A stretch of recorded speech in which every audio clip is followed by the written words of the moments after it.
জুলাই বিপ্লবের পক্ষে সংযুক্ত আরব আমিরাতে বিক্ষোভের ঘটনায় আটক ও জেল ফেরতদের বইসেলের মাধ্যমে দেশটিতে পুনর্বাসনে সহায়তা করা হবে বলে জানিয়েছেন প্রবাসী কল্যাণ ও বৈদেশিক কর্মসংস্থান উপদেষ্টা আসিফ নজরুল।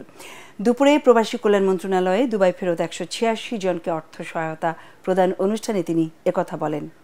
এ সময় প্রবাসীদের দাবির মুখে উপদেষ্টা জানান, ছাত্র জনতার আন্দোলনে প্রবাসীদের বিপক্ষে অবস্থান নেওয়া কূটনীতিকদের বিরুদ্ধে ব্যবস্থা নেওয়া হবে।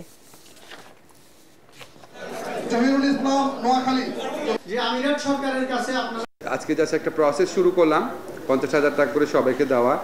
আর আমরা আপনাদের বলেছি বইসেলের মাধ্যমে বিদেশে চাকরি দেওয়া তো ভাই আমাদের উপর ডিপেন্ড করে না, আমরা চেষ্টা করব।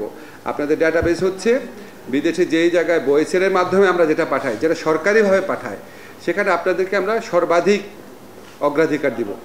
আমি যখন দোহাতে গিয়েছিলাম সেখানে আমি বাংলাদেশের ভাই বোনদের সাথে কথা বলেছিলাম, ওনারাও আমাকে কমপ্লেইন করেছে যে কোনো কূটনীতিকের আচরণ ছিল খুবই শত্রুভাবাপন্ন।